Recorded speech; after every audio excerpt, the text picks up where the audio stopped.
If you are not stroked, your spinal cord will shrivel up. Right, so welcome to your custom deep dive.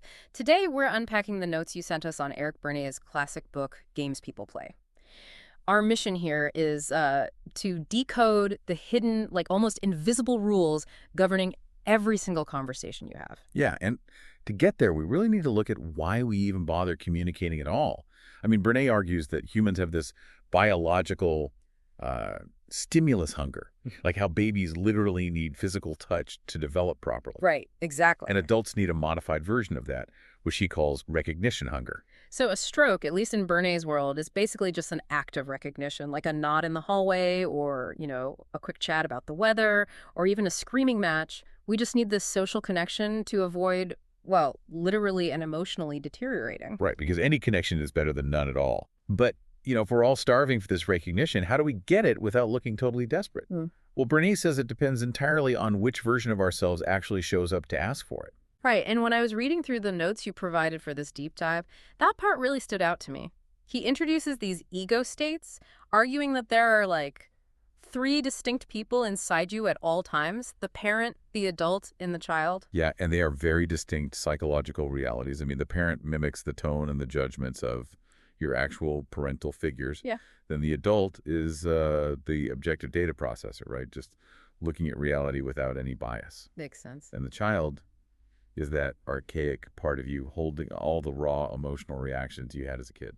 It's honestly like having a psychological wardrobe where you just unconsciously change outfits depending on who walks into the room. But, well, not just a normal wardrobe. It's more like the clothes are spring-loaded or something. That's a great way to put it, yeah. Right. Like if someone uses a super condescending parent tone with you, it automatically triggers your defensive child outfit to just snap right onto your body before you even realize what's happening. And that spring-loaded idea is crucial because you don't always consciously choose the state. So when two people talk, which Berne calls a transaction communication, flows really easily if it's complementary. Okay, so like adult to adult. Exactly. Your adult asks my adult for a wrench, and my adult hands it over. It's just a smooth, logical data exchange. Wait, but if it's that logical, why does a purely objective adult question like, do you know where my cufflinks are, sometimes just instantly start a screaming match? Like, where is the logic in that? Well, the logic disappears because the lines of communication get crossed. I mean, your adult asks a simple data question, but the person you ask didn't actually hear it with their adult state. Oh, their spring-loaded child state got triggered instead. Right, they heard a parental criticism like, you always lose my things, and so they snap back defensively from that child state. Wow, so I'm trying to talk adult to adult, but their child is just yelling back at my parent. Exactly. Which means the actual logical problem, the missing cufflinks, it cannot be solved until you calm down the emotional child who feels attacked. The communication just completely stops. Okay, so we're just constantly bouncing between these states all day, but we aren't just exchanging raw data all the time to get strokes, right?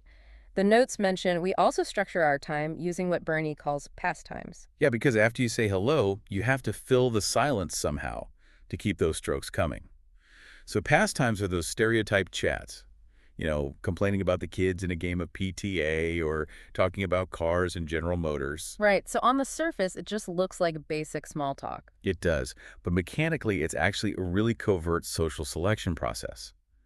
While your adult is chatting about the PTA, your child is quietly scanning their tone and body language. Testing the waters. Exactly. Seeing if they are a safe, playful person to engage with on a deeper level. Which I guess brings us to that deeper level, the games and ulterior transactions.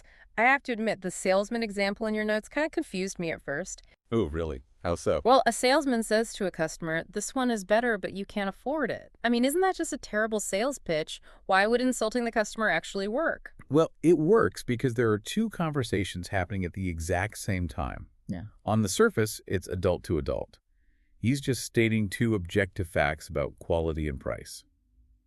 But the hidden psychological layer, that ulterior transaction, is aimed squarely at the buyer's proud child ego state. Oh, I see. So the buyer's child flares up and thinks, well, I'll buy it just to show you I can. Exactly. The salesman bypassed the rational adult entirely.